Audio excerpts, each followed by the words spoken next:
particular fusible web, you will see it has a shiny side with sort of like a grain to it. And then the other side is just a paper side. When you place this into your printer, you want to make sure that the shiny side is facing up.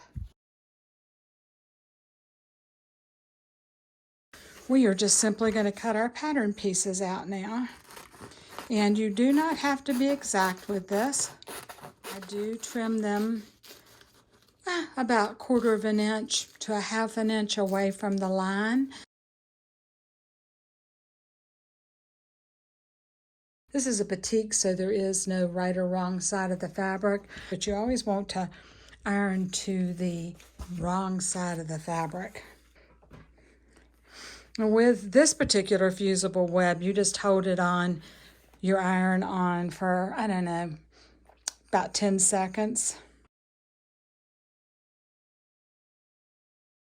All I want to do is cut out on the black line. So I'm just going to follow along.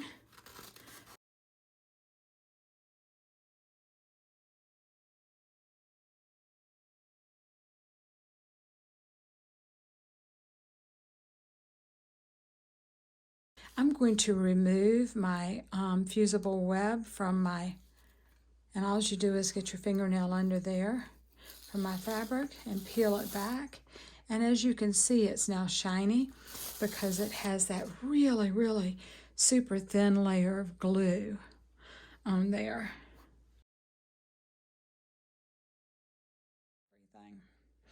And for this, we're going to press and hold for a little more than 10 seconds because we want this to get through these layers of fabric and actually adhere this to my backing fabric. So to start off with, you'll need to put on your machine a needle that is 70 or 75. It's a smaller needle and it helps prevent giant holes in your applique on the fabric side. Then you'll want to use an applique thread.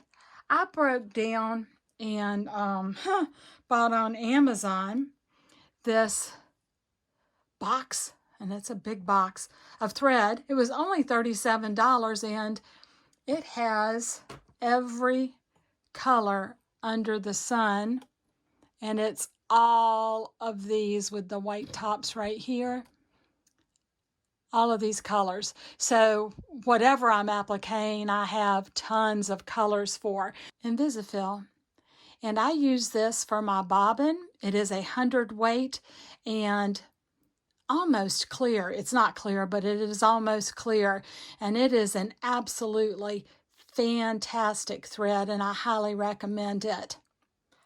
I am currently working on a pattern from Pattern Pool. What you want to do is load your thread in your machine and then set your machine to, I use the zigzag stitch at 2.0 and a length of 0.6. Before you start sewing, I always sew a test strip to see what my stitches are going to look like.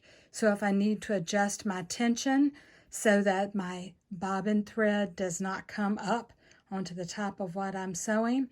So just get a scrap and put 2 pieces of fabric together to emulate applique, and then sew a test strip. And what you're looking for is you do not want to see your bobbin thread coming up on the sides. You want to see all of the color that you have selected. And so the back side also should show only white, none of the color showing.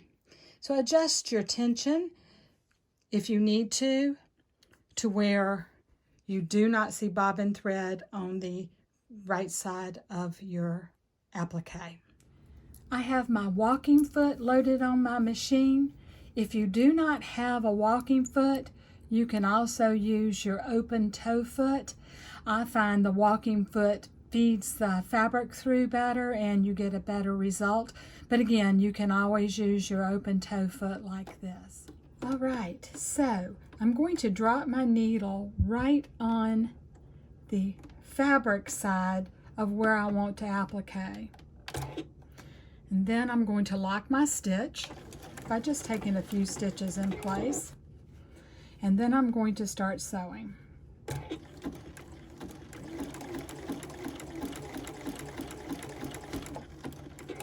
Anytime I need to move my fabric or make a turn, which this is starting to turn, I always stop with my needle on the fabric side, and then I make my turn with the fabric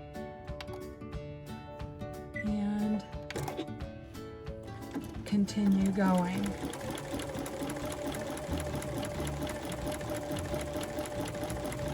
So you can gently move your fabric around big turns like these have, but when you get to smaller, tighter curves, you'll need to pick your needle up and pivot. And I'm going to be to a curve like that in just a minute. I'm going to pivot a little bit and continue. So one side of the needle is always going just to the edge on the fabric, and one side is going on the applique piece that I'm putting on. As you can see where it stopped, and I'm going to make it turn just a little bit. And I'm coming up to a 45-degree turn, and this is what I wanted to show y'all how to do. So I'm going to get right up here on the edge of it and stop with my needle on the outside of this, spin my fabric around, pick my needle up and not high, just barely clearing the fabric, and scoot the fabric down to right where the applique zigzag stitch ended, drop my needle and sew on this side right here. And I'm going to stop again because I've reached the end. Pivot, and I'm stopping on the fabric side. Always stop on your fabric side or turn on your fabric side. Lifting my needle ever so slightly, dropping it down and continuing to sew now.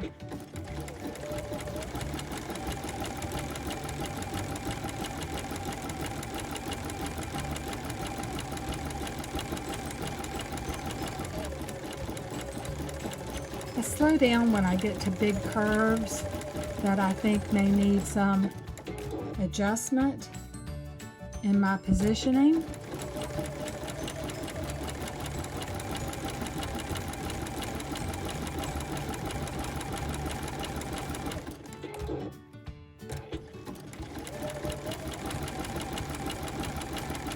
And again, always when you stop to turn, your needle is on the fabric side. So even if you have to sew another stitch to get to that fabric side, definitely do that. And I'm going to finish up this one piece and then let you see what it looks like.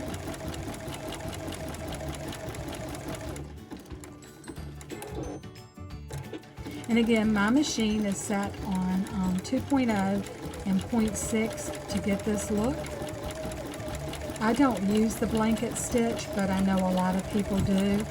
I just prefer the look of the tight zigzag, and it's really easy to work with for me.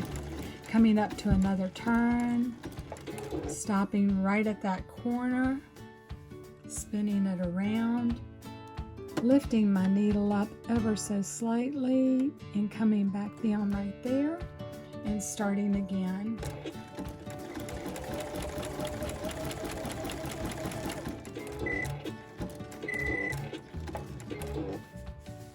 And then we're going to turn and come back this other way. I'm going to trim off my starting thread.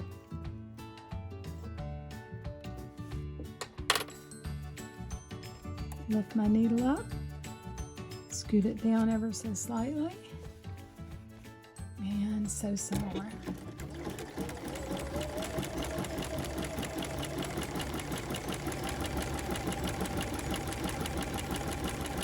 When I get to where I started, I just slow down, stop, lock the stitch,